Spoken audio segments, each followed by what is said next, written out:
ವಿದ್ಯಾರ್ಥಿಗಳೇ, ಈ ದಿನ ನೀವು ಪ್ರಾರ್ಥನಾ ಸಮಯದಲ್ಲಿ ಒಂದು ವಚನವನ್ನು ಓದಿದ್ರು. ಯಾರು 10ನೇ ತರಗತಿಯ ಶೋಭಾ ಅಂತಕ್ಕಂಥ ವಿದ್ಯಾರ್ಥಿನಿ ಒಂದು ವಚನವನ್ನು ಓದಿದ್ರು. ಯಾರಿಗಾದ್ರೂ ಜ್ಞಾಪಕ ಇದೆಯಾ? ಕೇಳಿಕ್ ಬರೋದಿಲ್ಲ ಅಲ್ವಾ? ಏನಪ್ಪಾ ಅದು ವಚನ ಅಂತ ಹೇಳಿದ್ರೆ, ಕೆರೆಹಳ್ಳ ಬಾವಿಗಳು ಮೈದೆಗೆದರೆ ಒಳ್ಳೆ ಗೊರಚು ಚಿಕ್ಕುಗಳ ಕಾಣಬಹುದು, ವಾರಿದಿ ಮೈದೆಗೆದರೆ ಮುತ್ತು ರತ್ನಗಳ ಕಾಣಬಹುದು, ನಮ್ಮ ಕೂಡಲ ಸಂಗನ ಶರಣರು ಮನದೆರೆದು ಮಾತನಾಡಿದರೆ ಏನು ಲಿಂಗವ ಕಾಣಬಹುದು ಅಂತ. ಅಂದ್ರೆ ಅದರ ಅರ್ಥ ಏನಪ್ಪಾ ಅಂತ ಹೇಳಿದ್ರೆ, ಸೊ ಕೆರೆಹಳ್ಳ ಬಾವಿಗಳು ಮೈದೆಗೆದರೆ ಅಂದ್ರೆ ಖಾಲಿ ಆದ್ರೆ ಅದ್ರ ಕೆಳಗಡೆ ಸಿಗ್ತಕ್ಕಂಥವು ಒಳ್ಳೆ ಗೊರ್ಚೆ ಚಿಪ್ಪು, ಈ ಕಪ್ಪೆ ಚಿಪ್ಪು, ಶಂಕು ಇವೆಲ್ಲ ನೋಡಿದ್ರಲ್ಲ, ಅವರಿಂದ ಏನ್ ಸುಮ್ಮನೆ ಇಟ್ಕೊಂಡು ಆಟ ಆಡ್ಬೋದಾಗಿನ ಅದರಿಂದ ಯಾವುದೇ ರೀತಿಯಾಗಿರ್ತಕ್ಕಂಥ ಅನುಕೂಲಗಳಾಗಲಿ ಅಥವಾ ಅವನ್ನ ಯಾರು ಮಾರ್ತೀನಿ ಅಂತ ಅದಕ್ಕೆ ಯಾವುದೇ ರೀತಿಯಾಗಿರ್ತಕ್ಕಂಥ ಬೆಲೆ ಆಗ್ಲಿ ಸಿಗೋದಿಲ್ಲ. ವಾರಿದಿ ಮೈದೆಗೆದರೆ, ವಾರಿದಿ ಅಂದ್ರೇನು? ಸಮುದ್ರ ಏನಾದ್ರೂ ಖಾಲಿ ಆದ್ರೆ ಆಕಸ್ಮಿಕವಾಗಿ ಅದ್ರ ಕೆಳಗಡೆ ಬೆಲೆ ಬಾಳ್ತಕ್ಕಂಥ ವಜ್ರ, ವೈಡೂರ್ಯ, ಮುತ್ತು, ರತ್ನ ಇವೆಲ್ಲವೂ ಸಿಗ್ತವೆ. ಅವುಗಳನ್ನು ಯೋಗ್ಯವಾದ ಬೆಲೆಗೆ ಮಾರಬಹುದು ಅಂತ, ಅದಕ್ಕೆ ಯೋಗ್ಯವಾಗಿರ್ತಕ್ಕಂಥ ಬೆಲೆ ಇದೆ. ಅದೇ ರೀತಿ ನಾವು ಯಾರ್ದಾದ್ರೂ ಸಹವಾಸ ಮಾಡ್ಬೇಕಾದ್ರೆ, ಯಾರನ್ನಾದ್ರೂ ಸ್ನೇಹಿತರು ಮಾಡ್ಕೋಬೇಕಾದ್ರೆ, ನಮ್ಮ ಕೂಡಲ ಸಂಗಮ ಶರಣರು ಮನದೆರೆದು ಮಾತನಾಡಿದ್ದಾರೆ. ಅವರ ಮಾತುಗಳನ್ನ ಕೇಳಿದ್ರೆ, ವಿಚಾರವಂತರ ಮಾತುಗಳನ್ನ ಕೇಳಿದ್ರೆ, ಸರ್ವಜ್ಞನ ಮಾತುಗಳನ್ನ ಕೇಳಿದ್ರೆ, ತಿಳಿದಂತವರ ಮಾತುಗಳನ್ನ ಕೇಳಿದ್ರೆ ನಮಗೆ ಅದರಿಂದ ಸಾಕಷ್ಟು ಲಾಭ ಇದೆ ಅಂತಕ್ಕಂಥ ರೀತಿಯಲ್ಲಿ ಹೇಳ್ತಿದ್ರೆ, ಅದಕ್ಕೆ ಕೂಡ ನೀವು ಕೂಡ ಯಾರನ್ನಾದ್ರೂ ಫ್ರೆಂಡ್ಸ್ ಮಾಡ್ಕೋಬೇಕಾದ್ರೆ, ಯಾರಿಂದನಾದ್ರೂ ಅನೇಕ ವಿಚಾರಗಳನ್ನು ತಿಳ್ಕೋಬೇಕಾದ್ರೆ ಒಳ್ಳೆಯವರ ಸ್ನೇಹಿತವನ್ನ ಮಾಡಿ, ಒಳ್ಳೆಯ ಸಂಘವನ್ನ ಮಾಡ್ರಿ ಅಂತಕ್ಕಂಥ ರೀತಿಯಲ್ಲಿ ಇದನ್ನು ಹೇಳ್ತಾರೆ. ಅದೇ ರೀತಿಯಲ್ಲಿ ಇವತ್ತು ನಾನು ಬರಬೇಕಾದ್ರೆ ವಾಟ್ಸಪ್ ಅಲ್ಲಿ ನಮ್ಮ ಸ್ನೇಹಿತರು ಕಳಿಸಿದಂತಹ ಒಂದು ಸಂದೇಶವನ್ನು ಓದಿದೆ. ಅದು ಒಂದು ಕತೆ ತುಂಬಾ ಚೆನ್ನಾಗಿದೆ. ಏನಪ್ಪಾ ಅದು ಅಂತ ಹೇಳಿದ್ರೆ, ಕೆಲವು ಜನ ಬಸ್ ನಲ್ಲಿ ಪ್ರಯಾಣ ಮಾಡ್ತಾ ಇರ್ತಾರೆ. ಆ ಬಸ್ ನಲ್ಲಿ ಒಬ್ಬ ಕೂತಿರ್ತಾನಂತೆ, ಯಾರ ಬರ್ತಾರೆ, ಬಸ್ ರಶ್ ಆಗಿರುತ್ತೆ, ಅವನ ಪಕ್ಕ ಬಂದು ಒಂದು ಹೆಂಗ್ಸ್ ನಿಂತ್ಕೊಳತ್ತಂತೆ. ಆ ನಂತರ ಅಮ್ಮ ಬನ್ನಿ ಕುತ್ಕೊಳ್ರಿ ಅಂತ ಹೇಳ್ಬಿಟ್ಟು ಅವನು ಎದ್ದು ನಿಂತು ಜಾಗ ಕೊಡ್ತಾನೆ. ಅವಮ್ಮ ಕುತ್ಕೊಳ್ತಾನೆ. ಅದು ಮುಂದಿನ ಊರಲ್ಲಿ ಇಳಿದು ಹೋಗುತ್ತೆ, ಮತ್ತೆ ಆ ಜಾಗದಲ್ಲಿ ಕುತ್ಕೊಂತಾರಂತ. ಇನ್ನೊಂದು ಬಸ್ಸಿನ ಅದೇ ಊರಲ್ಲಿ ಮತ್ತೊಂದು ಹತ್ತಿದಂತವ್ರು ಅವ್ರು ಬಂದು ನಿಂತ್ಕೊಂತಾರಂತೆ. ಒಬ್ಬ ಸಣ್ಣ ಮಗು ಬಂದು ಎತ್ಕೊಂಡಿರ್ತಕ್ಕಂಥ ಒಂದು ತಾಯಿ ಬಂದು ನಿಂತ್ಕೊಂಡಂತೆ, ಮತ್ತೆ ಎದ್ದು ಜಾಗ ಕೊಡ್ತಾರೆ. ಇನ್ನೊಂದು ನೆಕ್ಸ್ಟ್ ಊರಿಗೆ ಹೋಗುತ್ತೆ, ಮತ್ತೆ ಇನ್ನೊಂದು ಸ್ವಲ್ಪ ದೂರ ಹೋದ್ರೆ ಮತ್ತೆ ಇಳಿತೈತೆ ಆ ಮಗು ಎತ್ಕೊಂಡಿರ್ತಕ್ಕಂಥ ತಾಯಿ, ಮತ್ತೆ ಆ ಜಾಗದಲ್ಲಿ ಕುತ್ಕೊಂತಾನೆ. ಮತ್ತೆ ಯಾರೋ ಒಬ್ರು ಬಂದು ನಿಂತ್ಕೊಂತಾರೆ, ಮತ್ತೆ ಜಾಗ ಕೊಡ್ತಾನೆ. ಕೊನೆಗೆ ಹೀಗೆ ಕೊನೆಯವರೆಗೂ, ತನ್ನ ಪ್ರಯಾಣದ ಕೊನೆಯವರೆಗೂ ಕೂಡ ಇನ್ನೊಬ್ಬರಿಗೆ ಜಾಗ ಕೊಟ್ಬಿಟ್ಟು ನಿಂತ್ಕೊಳ್ಳೋದು, ಜಾಗ ಕೊಟ್ಬಿಟ್ಟು ನಿಂತ್ಕೊಳ್ಳೋದು ಮಾಡ್ತಿರ್ತಾನೆ. ಇದನ್ನು ಗಮನಿಸಿದಂತ ಇನ್ನೊಬ್ಬ ವ್ಯಕ್ತಿ ಕೊನೆಯಲ್ಲಿ ಆ ಬಸ್ ನಲ್ಲಿ ಇಳಿದಾಗ ಕೇಳ್ತಾನಂತೆ, ಯಾಕೆ ನೀನು ಪ್ರತಿ ಸರಿನೂ ಬೇರೆಯವ್ರಿಗೆ ಜಾಗ ಕೊಟ್ಟಲ್ಲ, ನೀನೇ ಕುತ್ಕೋಬೋದಿತ್ತಲ್ಲ ಅಂತ. ಆಗ ಅವನು ಹೇಳ್ತಾನಂತೆ, ನೋಡಿ ಸ್ವಾಮಿ, ನಾನು ಅವಿದ್ಯಾವಂತ, ಬಡವ, ನನ್ನ ಹತ್ರ ಯಾರಿಗೂ ಸಹಾಯ ಮಾಡ್ಲಿಕ್ಕೆ ನನ್ನ ಹತ್ರ ಹಣ ಆಗ್ಲಿ ವಿದ್ಯೆ ಆಗ್ಲಿ ಏನೂ ಕೂಡ ಇಲ್ಲ. ಹಾಗಾಗಿ ಇದೊಂದು ಚಿಕ್ಕ ಸಹಾಯನಾದ್ರೂ ಮಾಡೋಣ ಅಂತಕ್ಕಂಥ ದೃಷ್ಟಿಯಿಂದ ನಾನು ಈ ರೀತಿ ಸಹಾಯ ಆಗ್ಲಿ ಅಂತಕ್ಕಂಥ ದೃಷ್ಟಿಯಿಂದ ಮಾಡ್ತೀನಿ ಅಂತ ಹೇಳ್ತಾನೆ. ನೋಡಿ, ಇಲ್ಲಿ ಸಹಾಯ ಮಾಡ್ಬೇಕಾದ್ರೆ ನಮ್ಮ ಮನಸ್ಸು ಮುಖ್ಯ ಹೊರತು ನನ್ನ ಹತ್ರ ಇರ್ತಕ್ಕಂಥ ಹಣ ಆಗ್ಲಿ ವಿದ್ಯೆ ಆಗ್ಲಿ ಅದಷ್ಟೇ ಕಾರಣ ಆಗೋದಿಲ್ಲ. ಒಳ್ಳೆಯ ಮನಸ್ಸಿರ್ಬೇಕು. ಎಷ್ಟೋ ಜನ ನಾವು ನೋಡ್ತಾ ಇರ್ತೀವಿ, ನನ್ನ ಹತ್ರ ಒಂದು 1000 ರೂಪಾಯಿ ದುಡ್ಡಿದ್ರೆ ಒಂದು 100 ರೂಪಾಯಿ ದಾನ ಮಾಡ್ಬೋದಿತ್ತು ಅಂತ ಅನ್ಕೊಂತಾರೆ. ಆದ್ರೆ 1000 ರೂಪಾಯಿ ಬಂದಾಗ ಖಂಡಿತ ದಾನ ಮಾಡೋದಿಲ್ಲ. ಅಯ್ಯೋ, ನಾನು ಲಕ್ಷಾಧೀಶರಾದ್ಮೇಲೆ ಒಂದು 100 ರೂಪಾಯಿ ದಾನ ಮಾಡ್ಬೋದು ಅನ್ಕೊಂತಾರೆ. ಲಕ್ಷಾಧೀಶರಾಗ್ತಾನೆ ಅವತ್ತೂ 100 ರೂಪಾಯಿ ದಾನ ಮಾಡೋದಿಲ್ಲ. ಹಾಗೇನೆ ಕೋಟ್ಯಾಧೀಶರ ಆಗಿದ್ರೆ ಒಂದಿಷ್ಟು ದಾನ ಮಾಡ್ಬೋದಿತ್ತು, ನಮ್ಮೂರಿಗೆ ಏನಾದ್ರು ಕೊಡ್ಬೋದಿತ್ತು, ಸಹಾಯ ಮಾಡ್ಬೋದಿತ್ತು ಬಡವರಿಗೆ ಅಂತಾರೆ. ಅವತ್ತೂ ಕೂಡ ದಾನ ಮಾಡೋದಿಲ್ಲ. ಈಗೇನೆ ತನ್ನ ಜೀವನವನ್ನ ಕಳೀತಾ ಹೋಗ್ತಾರೆ. ಸೊ ಹಾಗಾಗಿ ನಾವು ಯಾರಿಗಾದ್ರೂ ಸಹಾಯ ಮಾಡಬೇಕು ಅಂತ ಹೇಳಿದ್ರೆ ನಮಗೆ ಒಳ್ಳೆಯ ಮನಸ್ಸಿರಬೇಕು. ಕೇವಲ ವಿದ್ಯಾವಂತರಾದ್ರೆ ಅಷ್ಟೇ ಸಾಲದು, ಬೇರೆಯವರ ಕಷ್ಟ ಸುಖಗಳಿಗೆ ಸ್ಪಂದಿಸ್ತಕ್ಕಂಥ ವಿದ್ಯಾರ್ಥಿಗಳು ನೀವು ಆಗ್ಬೇಕು ಅಂತಕ್ಕಂಥ ಕರೆಯನ್ನು ನೀಡ್ತಾ, ಸೊ ಇದುವರೆಗೂ ನಾನು ಸಂಖ್ಯಾ ಪದ್ಧತಿ ಅಂತಕ್ಕಂಥ ಪಾಠವನ್ನ ಮಾಡ್ತಾ ಇದ್ವಿ. ಈ ಸಂಖ್ಯಾ ಪದ್ಧತಿ ಅಂತಕ್ಕಂಥ ಪಾಠದಲ್ಲಿ ಸ್ವಾಭಾವಿಕ ಸಂಖ್ಯೆಗಳು, ಪೂರ್ಣ ಸಂಖ್ಯೆಗಳು, ಆಮೇಲೆ ಪೂರ್ಣಾಂಕಗಳು ಮತ್ತೆ ಭಾಗಲಬ್ಧ ಸಂಖ್ಯೆಗಳ ಬಗ್ಗೆ ತಿಳ್ಕೊಂಡಿದ್ವಿ. ಎಸ್, ಸ್ವಾಭಾವಿಕ ಸಂಖ್ಯೆ ಅಂತಂದ್ರೇನು? ಹೇಳಮ್ಮ. ಎಣಿಸಲು ಉಪಯೋಗಿಸುವ ಸಂಖ್ಯೆಗಳನ್ನು ಸ್ವಾಭಾವಿಕ ಸಂಖ್ಯೆಗಳು. ಸ್ವಾಭಾವಿಕ ಸಂಖ್ಯೆಗಳು ಯಾವ್ಯಾವ ಇವತ್ತಿ? 1, 2, 3, 4 ಇತ್ಯಾದಿ. 1, 2, 3, 4 ಇತ್ಯಾದಿಗಳನ್ನ ಸ್ವಾಭಾವಿಕ ಸಂಖ್ಯೆಗಳು ಎಣಿಸ್ಲಿಕ್ಕೆ ಉಪಯೋಗಿಸ್ತೀವಿ, ಹೌದಾ? ಹಾಗೆ ಪೂರ್ಣ ಸಂಖ್ಯೆಗಳು ಅಂದ್ರೆ ಯಾವ ನಿತೀಶ? ಪೂರ್ಣ ಸಂಖ್ಯೆ 0, 1, 2, 3, 4 ಇತ್ಯಾದಿ. ನೆಕ್ಸ್ಟ್ ಪೂರ್ಣಾಂಕಗಳು ಯಾವ್ಯಾವ? ಪ್ರಜ್ವಲ್. 0, 1, 2 ಇತ್ಯಾದಿ. ಪೂರ್ಣಾಂಕಗಳು. ಪೂರ್ಣಾಂಕಗಳು -1, -1, 0, 1, 2 ಇತ್ಯಾದಿ. ಮೈನಸ್ ಋಣಾತ್ಮಕ ಸಂಖ್ಯೆಗಳು ಇರುತ್ತೆ, ಸೊನ್ನೆನೂ ಇರುತ್ತೆ, ಧನಾತ್ಮಕ ಸಂಖ್ಯೆಗಳು. ಅಥವಾ ಅದನ್ನ ಡ್ಯಾಶ್ ಡ್ಯಾಶ್ ಡ್ಯಾಶ್ -3, -2, -1, 0, +1, +2, +3 ಈ ತರ ನೀವು ಹೇಳಿರಲ್ಲ ಹಂಗೂ ಹೇಳ್ಬೋದು. ಅಥವಾ 0 +or -1 +or -2 +or -3 +or -4 ಇತ್ಯಾದಿ ಅಂತ ಕೂಡ ಹೇಳ್ಬೋದು. ಸೊ ಈಗ ಇದುವರೆಗೂ ನಮಗೆ ಇಲ್ಲಿ ಎಲ್ಲಾ ಕಡೆನೂ ನೋಡಿದಾಗ ನಮಗೆ ಯಾವ ಗಣದಲ್ಲಿ 0 ಇಲ್ಲ? ಸ್ವಾಭಾವಿಕ ಸಂಖ್ಯೆಗಳ ಗಣದಲ್ಲಿ 0 ಇಲ್ಲ. ಯಾಕೆ 0ಯನ್ನು ಸ್ವಾಭಾವಿಕ ಸಂಖ್ಯೆ ಅಂತ ಹೇಳ್ಬಿಟ್ಟು ಯಾಕೆ ಕರೆಯೋದಿಲ್ಲ ಸುಚಿತ್? ಯಾಕಂದ್ರೆ ಹಾ ಹೇಳು. 0ನ್ನ ಹಾ 0 ಎಣಿಸಲು ಮಾಡಿದ್ರೆ ಬಳಸಿದ್ರೆ ಹಾ. ತಪ್ಪಾಗುತ್ತೆ. ಎಣಿಕೆ ತಪ್ಪಾಗುತ್ತೆ ಅಲ್ವಾ? ಹಾಗಾಗಿ ನಾವು 0ಯನ್ನು ಏನಂತ ಕರೆಯೋದಿಲ್ಲ, ಸ್ವಾಭಾವಿಕ ಸಂಖ್ಯೆ ಅಂತ ಕರೆಯೋದಿಲ್ಲ. ಸರಿ, ನಾನು ಉದಾಹರಣೆ ಕೊಟ್ಟು ಹೇಳಿದ್ದೀನಿ ನಿಮಗೆ. ಈಗ ಉದಾಹರಣೆಗೆ ಕೈಯಲ್ಲಿ ಎಷ್ಟು ಬೆರಳಿದಾವೆ? 5 ಬೆರಳಿದಾವೆ. ನಾವು 0ಯಿಂದ ಏನಾದ್ರು ಪ್ರಾರಂಭ ಮಾಡಿದ್ರೆ 0, 1, 2, 3, 4 ಅಂತ ಪ್ರಾರಂಭ ಮಾಡಿದ್ರೆ ಎಷ್ಟು ಬಂತು ಕೊನೆಗೆ ಅಂತಿಮ ಉತ್ತರ? 4. ಸರಿ ಇದೆಯಾ? ಇಲ್ಲ. ಹಾಗಾಗಿ 0ನ್ನ ನಾವು ಎಣಿಸ್ಲಿಕ್ಕೆ ಉಪಯೋಗಿಸೋದಿಲ್ಲ. ಹಾಗಾಗಿ 0 ಸ್ವಾಭಾವಿಕ ಸಂಖ್ಯೆ ಅಲ್ಲ, 0 ಒಂದು ಪೂರ್ಣ ಸಂಖ್ಯೆ. ಈಗ 0 ಅನ್ನೋದು ನೋಡಿ, ಆ ಸ್ವಾಭಾವಿಕ ಸಂಖ್ಯೆಗಳ ಗಣದಲ್ಲಿ ಬಿಟ್ರೆ ಎಲ್ಲಾ ಗಣದಲ್ಲೂ ಕೂಡ 0 ಇದೆ. ನಾವೀಗ ಇದುವರೆಗೂ ಹೇಳಿರ್ತಕ್ಕಂಥ ಎಲ್ಲಾ ಗಣದಲ್ಲೂ ಕೂಡ 0 ಇದೆ. ಪೂರ್ಣಾಂಕಗಳಲ್ಲಿದೆ, ಪೂರ್ಣ ಸಂಖ್ಯೆಗಳಲ್ಲಿದೆ, ಭಾಗಲಬ್ಧ ಸಂಖ್ಯೆನಲ್ಲೂ ಕೂಡ ಇದೆ. ಹಾಗಾಗಿ 0ಗೆ ಒಂದು ಸಂದರ್ಭ ಕೊಟ್ಟಂತೆ ಇಲ್ಲೊಂದು ಹಾಡಿದೆ, ಅದನ್ನ ಹೇಳೋಣ. ಎಲ್ಲರೂ ಒಟ್ಟಿಗೆ ಹೇಳಿ, ನಾನು ಹೇಳ್ಕೊಡ್ತೀನಿ. ಗುರುವೆ ನಾನು 1 0, ಗುರುವೇ ನಾನು 1 0, ಸೊನ್ನೆಗೆಲ್ಲಿ ಬೆಲೆ ಇದೆ, ಸೊನ್ನೆಗೆಲ್ಲಿ ಬೆಲೆ ಇದೆ, 0 ಹಿಂದೆ ಇದ್ದರಷ್ಟೇ, 0 ಹಿಂದೆ ಇದ್ದಷ್ಟೇ, 0ಗಾಗ ಬೆಲೆ ಇದೆ, 0ಗಾಗ ಬೆಲೆ ಇದೆ. ಗುರುವೆ ನೀವು ನನ್ನ ಹಿಂದೆ, ಗುರುವೇ ನೀನು ನನ್ನ ಹಿಂದೆ ಅಂಕಿಯಾಗಿ ಬನ್ನಿರಿ, ಅಂಕಿಯಾಗಿ ಬನ್ನಿರಿ. ಸೊನ್ನೆಯಾದ ಎನ್ನ ಮನಕ್ಕೆ, ಸೊನ್ನೆಯಾದ ಎನ್ನ ಮನಕ್ಕೆ ಬೆಲೆ ತುಂಬ ತಂದಿರಿ. ಬೆಲೆ ತುಂಬ ತನ್ನಿರಿ. ನಿಮ್ಮ ನುಡಿದ ನನ್ನ ಬದುಕು, ನಿಮ್ಮ ಋಣಿದ ನನ್ನ ಬದುಕು, ನಿಮ್ಮಾಣೆಗೂ ಶೂನ್ಯವು, ನಿಮ್ಮ ಆಣೆಗ ಶೂನ್ಯವು. ಅಲ್ಪ ಬುದ್ಧಿ ಅತಿ ಆಸೆ, ಅಲ್ಪ ಬುದ್ಧಿ ಅತಿ ಆಸೆ, ಅಹಂಕಾರ ಭರಿತವು. ಅಹಂಕಾರ ಭರಿತವು. ಗುರುವೆ ನಾನು 1 0, ಗುರುವೇ ನಾನು 1 0, ಸೊನ್ನೆಗೆಲ್ಲಿ ಬೆಲೆ ಇದೆ. ಸೊನ್ನೆಗೆಲ್ಲಿ ಬೆಲೆ ಇದೆ. ಎಷ್ಟು ಚೆನ್ನಾಗಿದೆ ಈ ಒಂದು ಇದು. ಅಂದ್ರೆ 0 ಏಕಾಂಗಿಯಾಗಿದ್ರೆ ಅದಕ್ಕೆ ಬೆಲೆ ಇಲ್ಲ. ಆದ್ರೆ ಇದ್ ರೀತಿ ಏನಾದ್ರೂ ಒಂದು ಸಂಖ್ಯೆಯನ್ನ ಹಾಕಿದ್ರೆ ಒಂದು 2 ಅಂತ ಬರುತ್ತೆ, 4 ಇದಕ್ಕೆ ಬೆಲೆ ಬರುತ್ತೆ. ಎಷ್ಟಾಯ್ತು? 20. ಹೌದಾ? ಸೊ ವಿದ್ಯಾರ್ಥಿ ಆಗಿರ್ತಕ್ಕಂಥವ್ರು, ಅಥವಾ ನಾವು ಕೆಲವು ವಿಚಾರದಲ್ಲಿ ವಿದ್ಯಾರ್ಥಿಗಳೇ, ಅಥವಾ ನಾವು ಕೆಲವು ವಿಚಾರದಲ್ಲಿ ಶಿಷ್ಯರೇ. ಸೊ ಈ ನಾವು ಒಬ್ಬನೇ ಏಕಾಂಗಿಯಾಗಿದ್ರೆ ನಮಗೆ ಬೆಲೆ ಇರೋದಿಲ್ಲ. ನಮ್ಮಿಂದ ಗುರುಗಳಿದ್ರೆ, ನಮ್ಮಿಂದ ಹಿರಿಯರಿದ್ರೆ, ನಮ್ಮಿಂದ ನಮ್ಮ ಒಳಿತನ್ನ ಬಯಸ್ತಕ್ಕಂಥ ನಮ್ಮ ತಂದೆ ತಾಯಿಗಳಿದ್ರೆ ಆಗ ನಮಗೊಂದು ಬೆಲೆ ಇರುತ್ತೆ, ಆಗ ನಮಗೊಂದು ಬೆಲೆ ಬರುತ್ತೆ. ಹಾಗೆ ವಿದ್ಯಾರ್ಥಿಗಳ ಹಿಂದೆ ನಾವು ಶಿಕ್ಷಕರಾಗಿರ್ತಕ್ಕಂಥರಾಗಿರ್ಬೋದು, ಆ ಗುರುಗಳು ಅಂತ ಹೇಳಿದ್ರೆ ಕೇವಲ ಶಿಕ್ಷಕರಷ್ಟೇ ಅಲ್ಲ, ನಿಮ್ಮ ತಂದೆ ತಾಯಿಗಳಾಗಿರ್ಬೋದು, ನಿಮ್ಮ ಒಳಿತನ್ನ ಬಯಸ್ತಕ್ಕಂಥ ನಿಮ್ಮ ಹಿರಿಯರಾಗಿರ್ಬೋದು, ಯಾರಾದ್ರೂ ಇದ್ರೆ ಅವಾಗ ನಿಮಗೆ ಬೆಲೆ ಬರುತ್ತೆ. ಹಾಗಾಗಿ ವಿದ್ಯಾರ್ಥಿಗಳು ಹೇಳ್ತಾ ಇದ್ದಾರೆ, ಗುರುವೇ ನಮ್ಮ ಹಿಂದೆ ನೀವು ಬಂದ್ಬಿಟ್ಟು ನಮ್ಮನ್ನ ಒಳ್ಳೆ ದಾರಿನಲ್ಲಿ ತಗೊಂಡ್ಬನ್ನಿ ಅಂತಕ್ಕಂಥದ್ದು ಹೇಳ್ತೇವೆ. ಅದು ನಾವುಗಳು ಕೂಡ ಅಷ್ಟೇ, ನಮಗೂ ಕೂಡ ನಮ್ಮ ಗುರುಗಳಿದ್ದಾರೆ, ನಮ್ಮ ಶ್ರೀ ಸಂಸ್ಥೆಯ ಗುರುಗಳಿದ್ದಾರೆ. ಅವರು ನಮ್ಮ ಬೆನ್ನ ಹಿಂದೆ ಇದ್ರೆ ನಮಗೂ ಕೂಡ ಆಗ ಬೆಲೆ ಬರುತ್ತೆ, ನಮಗೂ ಕೂಡ ಆಗ ಬೇರೆ ಬೇರೆ ದಾರಿಗಳು ಸಿಗುತ್ತೆ ಅಂತಕ್ಕಂಥದ್ದನ್ನ ಹೇಳ್ತಾ, ಸೊ ಹಾಗಾಗಿ 0ಯ ಪ್ರಾಮುಖ್ಯತೆ ಏನು ಅಂತಕ್ಕಂಥದ್ದು ಗೊತ್ತಾಯ್ತು. ಈಗ ನಮಗೆಲ್ಲರಿಗೂ ಕೂಡ ನೀವೆಲ್ಲರೂ ಕೂಡ ಹೇಳಿದೆ ಸ್ವಾಭಾವಿಕ ಸಂಖ್ಯೆ ಅಂದ್ರೇನು, ಪೂರ್ಣ ಸಂಖ್ಯೆ ಅಂದ್ರೇನು, ಪೂರ್ಣಾಂಕ ಅಂತಂದ್ರೆ ಏನು ಅಂತಕ್ಕಂಥದ್ದೆಲ್ಲ ಗೊತ್ತಾಯ್ತು. ಹಾಗೇನೆ ಭಾಗಲಬ್ಧ ಸಂಖ್ಯೆ ಅಂತಂದ್ರೆ ಏನು ಅಂತಕ್ಕಂಥ ಗೊತ್ತಾಯ್ತು.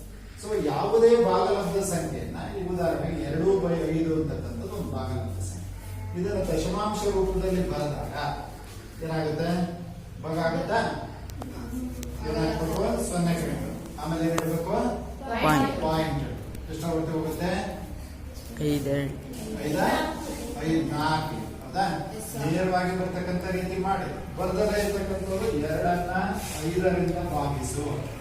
ಇಲ್ಲಿ ಒಂದಿಷ್ಟು ಎಚ್ಚರಿಕೆಯನ್ನ ಗಮನಿಸಬೇಕು ಅಂತ ಹೇಳಿದ್ದೀನಿ ನಾನು. 5 ದೊಡ್ಡ ಸಂಖ್ಯೆ ಅಂತ ಹೇಳ್ಬಿಟ್ಟು 5ನ್ನ ಯಾವಾಗಲೂ ಭಾಜ್ಯವಾಗಿ ಬರ್ಕೊಂತಾರೆ ವಿದ್ಯಾರ್ಥಿಗಳು.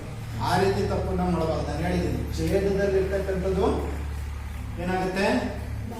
ಭಾಜಕ. ಅಂಶದಲ್ಲಿ ಇರ್ತಕ್ಕಂಥದ್ದು ಭಾಜ್ಯ. ಅದು ಇಂಪಾರ್ಟೆಂಟ್. ನಮಗೆ ಎಲ್ಲಿದೆ ಅನ್ನೋದು ಇಂಪಾರ್ಟೆಂಟ್. ಯಾವುದನ್ನ ಯಾವುದರಿಂದ ಭಾಗಿಸ್ಬೇಕು ಅಂತ ಹೇಳಿದ್ದಾರೆ ಅನ್ನೋದು ಇಂಪಾರ್ಟೆಂಟ್. ಇಲ್ಲಿ 2ನ್ನ 5ರಿಂದ ಭಾಗಿಸಿ ಅಂತ ಹೇಳ್ತಾರೆ. ಆದ್ರೆ ನೀವು ಮಾಡೋ ತಪ್ಪೇನೋ ಯಾವಾಗಲೂ ಕೂಡ ಹೀಗೆ ಬರ್ಕೊಳ್ತೀರಾ, 5/2 ಅಂತ ಬರ್ಕೊಳ್ತೀರಾ ಹೊರತು ಈ ರೀತಿ ಬರ್ಕೊಳ್ಳಿಕ್ಕೆ ನಿಮ್ಮ ಮನಸ್ಸು ಬೇಗ ಒಪ್ಪೋದಿಲ್ಲ. ಯಾಕಪ್ಪ ಅಂತ ಹೇಳಿದ್ರೆ ಪ್ರೈಮರಿ ಶಾಲೆಗಳಲ್ಲೆಲ್ಲ ದೊಡ್ಡ ಸಂಖ್ಯೆಯನ್ನ ಚಿಕ್ಕ ಸಂಖ್ಯೆಯಿಂದ ಭಾಗಿಸ್ಬೇಕು, ಚಿಕ್ಕ ಸಂಖ್ಯೆಯನ್ನ ದೊಡ್ಡ ಸಂಖ್ಯೆಯಿಂದ ಕಳೆಯಬೇಕು, ಹಿಂಗೆ ಹೇಳ್ಕೊಟ್ಟು ರೂಢಿ ಮಾಡ್ಬಿಟ್ಟಿರ್ತಾರೆ. ಅದು ಸ್ವಾಭಾವಿಕ ಸಂಖ್ಯೆಗಳಿಗೆ ಸಂಬಂಧಪಟ್ಟಂತೆ ಎಲ್ಲಾ ಸಂದರ್ಭದಲ್ಲೂ ಆ ರೀತಿ ಆಗತ್ತೆ. ಓಕೆ, ಈಗ 2 5ರಿಂದ ಭಾಗ ಆಗೋದಿಲ್ಲ, 0 ಕಟ್ಟಿದೆ, ಪಾಯಿಂಟ್ ಇಟ್ವಿ. ನೆಕ್ಸ್ಟ್ ಪಾಯಿಂಟ್ ಇಟ್ಟ ತಕ್ಷಣ 0 ಕಟ್ಕೋಬಹುದು. 5 4 26, ಹೌದಾ? ಸೊ ಇಷ್ಟೊಂದು 0.4. ಅದೇ ರೀತಿ 1/3 ಅಂತಕ್ಕಂತ ಒಂದು ಭಾಗಲಬ್ಧ ಸಂಖ್ಯೆಯನ್ನು ನಾವು ದಶಮಾಂಶ ರೂಪಕ್ಕೆ ಪರಿವರ್ತನೆ ಮಾಡಿದ್ರೆ ಹೋಗೋದಿಲ್ಲ. ಪಾಯಿಂಟ್ 0 10 ಆಯ್ತು. ಎಷ್ಟು? 3 9. ನೆಕ್ಸ್ಟ್ 3 3 9 3 3 9. ಇದೇ ರೀತಿ ಮುಂದುವರಿತಾ ಹೋಗುತ್ತೆ ಅಲ್ವಾ? ಇದಕ್ಕೆ ಎಂತ ದಶಮಾಂಶ ಅಂತ ಕರಿತೀವಿ ಅಂತ ಹೇಳಿದ್ದು? ಅಂತ್ಯಗೊಳ್ಳುವ ದಶಮಾಂಶ. ಎಂತ ದಶಮಾಂಶ? ಅಂತ್ಯಗೊಳ್ಳುವ ದಶಮಾಂಶ. ಇದು ಆವರ್ತನೀಯ ದಶಮಾಂಶ. ಅಂದ್ರೆ ಇದರರ್ಥ ನೀವು ಯಾವುದೇ ಭಾಗಲಬ್ಧ ಸಂಖ್ಯೆಗಳನ್ನ ಅವುಗಳ ದಶಮಾಂಶ ರೂಪದಲ್ಲಿ ಬರೆದಾಗ ಅವು ಅಂತ್ಯ ಆಗ್ತವೆ, ಅಂತ್ಯ ಆಗದೆ ಇದ್ರೆ ಆವರ್ತನೀಯ ಆಗುತ್ತೆ ಅಂತಕ್ಕಂಥ ಮಾತನ್ನ ಹೇಳಿದ್ರು, ಹೌದಾ? ಇವನ್ನು ಹೊರತುಪಡಿಸಿ ಕೂಡ ಸ್ವಾಭಾವಿಕ ಸಂಖ್ಯೆಗಳು, ಪೂರ್ಣ ಸಂಖ್ಯೆಗಳು, ಪೂರ್ಣಾಂಕಗಳು, ಭಾಗಲಬ್ಧ ಸಂಖ್ಯೆಗಳು, ಈ ಒಂದಿಷ್ಟು ಒಂದು ಜಾತಿ. ಈ ಭಾಗಲಬ್ಧ ಸಂಖ್ಯೆಗಳನ್ನ ಸೇರಿ ಇವನ್ ಬಿಟ್ಟು ಕೂಡ ಇನ್ನು ಕೆಲವು ಸಂಖ್ಯೆಗಳಿದಾವೆ. ಸೊ ಅವುಗಳನ್ನ ನಾವೇನಂತ ಕರಿತೀವಪ್ಪ ಅಂತ ಹೇಳಿದ್ರೆ ಅಭಾಗಲಬ್ಧ ಸಂಖ್ಯೆಗಳು ಅಂತ ಕರಿತೀವಿ. ಇವತ್ತಿನ ಪಾಠ ಅದೇನೇನಂತ ಏನೋ ಅಭಾಗಲಬ್ಧ ಸಂಖ್ಯೆಗಳು. ಅಭಾಗಲಬ್ಧ ಸಂಖ್ಯೆಗಳು ಏನಾಗತ್ತೆ? ಅಭಾಗಲಬ್ಧ ಸಂಖ್ಯೆ ಅಂದ್ರೆ ಹೇಗಿರ್ತವೆ ಅಂತಕ್ಕಂಥದ್ದು ನೋಡೋಣ. ಈಗ ಉದಾಹರಣೆಗೆ √2 ಅಂತ ಇದೆ. ಉದಾಹರಣೆ ಮುಖಾಂತರ ಅದ್ರ ಡೆಫಿನೇಷನ್ ಈಗ ಆಮೇಲೆ ಬರ್ತೀನಿ ನಾನು. ಸೊ ಫಸ್ಟ್ ಡೆಫಿನೇಷನ್ ಹೇಳಿ ನಾನು ನಿಮಗೆ ಉದಾಹರಣೆ ಕೊಟ್ಟರೆ ಅಷ್ಟು ಚೆನ್ನಾಗಿ ಅರ್ಥ ಆಗಲ್ಲ. ಉದಾಹರಣೆ ಹೇಳ್ಬಿಟ್ಟು ನಂತರ ನಾನು √2, √3, ಕ್ಯೂಬ್ ರೂಟ್ ಆಫ್ 4 ಇವುಗಳನ್ನು ನಾವು ಅಭಾಗಲಬ್ಧ ಸಂಖ್ಯೆಗಳು ಅಂತ ಕರಿತೀವಿ. √2 ಅಂತಕ್ಕಂಥದ್ದು ಯಾಕಪ್ಪ ಅಭಾಗಲಬ್ಧ ಸಂಖ್ಯೆ ಅಂತ ಕರಿತೀವಿ ಅಂದ್ರೆ, ನಿಮಗೆ ಹೋದ ವರ್ಷ ಕೂಡ 8ನೇ ತರಗತಿಯಲ್ಲಿ ಮಾಡಿದ್ದೆ. ನಾನು ಸೇತು ಬಂಧದಲ್ಲೂ ಕೂಡ ಯಾವುದೇ ಸಂಖ್ಯೆಗಳಿಗೆ ಭಾಗಾಕಾರ ವಿಧಾನದಿಂದ ವರ್ಗಮೂಲ ಕಂಡುಹಿಡಿಯತಕ್ಕಂಥದ್ದು ಹೇಗೆ ಅಂತ ಹೇಳ್ಕೊಟ್ಟಿದ್ದೆ. ಈ ಉದಾಹರಣೆಗೆ 2ಕ್ಕೆ ನಾನು ಭಾಗಾಕಾರ ವಿಧಾನದಿಂದ ವರ್ಗಮೂಲ ಕಂಡುಹಿಡಿಯಲಿಕ್ಕೆ ಹೋದ್ರೆ ಏನಾಕೋಬೇಕು? 1 1 1 2 1 ಹೋದ್ರೆ 1 ಇಲ್ಲೆಷ್ಟು ಕೊಡ್ತೀವಿ? 1 ಕೊಡ್ತೀವಿ. ಎಷ್ಟಾಯ್ತು? 2 ಆಯ್ತು. ನೆಕ್ಸ್ಟ್ ಪಾಯಿಂಟ್ ಶಿಫ್ಟ್ ಮಾಡ್ತೀವಿ. ಎಷ್ಟು 0 ಇಳಿಸ್ಕೋಬೇಕು? 2 0 ಇಳಿಸ್ಕೋಬೇಕು. ಮಾಮೂಲಿ ಭಾಗಾಕಾರದಲ್ಲಾದ್ರೆ 1 0, ಇಲ್ಲಾದ್ರೆ 2 ಸಂಖ್ಯೆ ಇಳಿಸ್ಕೋಬೇಕು. ಈಗ ನಾನು ಏನಕ್ಕನ 4 ಹಾಕ್ತೀನಿ. ಸೊ ಇಲ್ಲೂ ಕೂಡ ಎಷ್ಟು ಹಾಕ್ಬೇಕು? 4 4 1 ದಶಕ 4 8 1 9 196 ಹೋದ್ರೆ 4, ಮತ್ತೆ 2 0 ಇಳಿಸ್ಕೋಬೇಕು. ಮತ್ತೆ ಇಲ್ಲಿ 4 ಕೂಡಬೇಕು. 28 ಆಯ್ತು.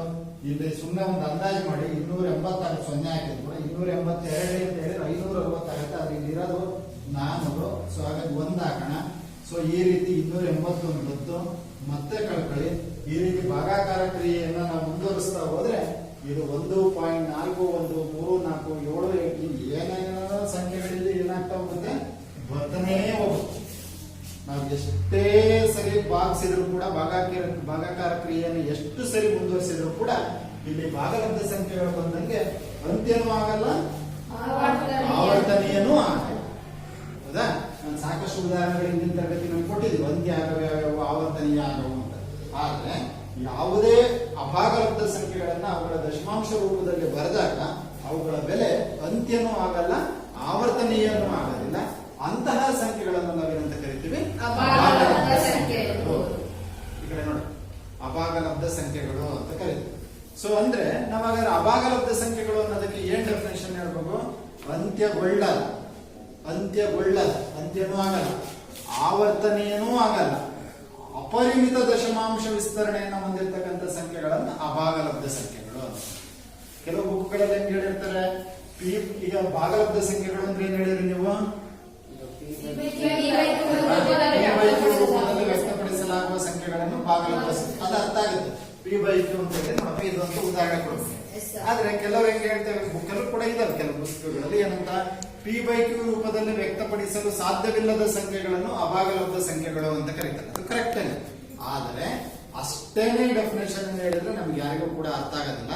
ಹಾಗಾಗಿ ನಿಜವಾದ ಅಭಾಗಲಬ್ಧ ಸಂಖ್ಯೆಯ ಅರ್ಥ ಏನಪ್ಪಾ ಅಂದ್ರೆ ಅವುಗಳನ್ನ ದಶಮಾಂಶ ರೂಪದಲ್ಲಿ ಬರೆದಾಗ ಅವೇನಾಗಬಾರ್ದು, ಅಂತ್ಯ ಆಗಬಾರ್ದು, ಆವರ್ತನೀಯನೂ ಆವರ್ತನೀಯನೂ ಆಗಬಾರ್ದು.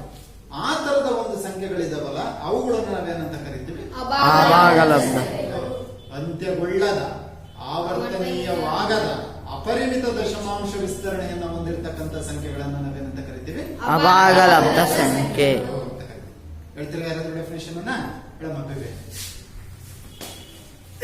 ಅಂತ್ಯಗೊಳ್ಳದ ಆವರ್ತನೀಯಗೊಳ್ಳದ ಸಂಖ್ಯೆಗಳನ್ನು ಅಭಾಗಲಬ್ಧ ಸಂಖ್ಯೆಗಳು. ಅಂತ್ಯಗೊಳ್ಳದ, ಆವರ್ತನೀಯವಾಗದ, ಅಪರಿಮಿತ ದಶಮಾಂಶ ವಿಸ್ತರಣೆಯನ್ನು ಹೊಂದಿರತಕ್ಕಂಥ ಸಂಖ್ಯೆಗಳನ್ನ ಅಭಾಗಲಬ್ಧ ಸಂಖ್ಯೆ.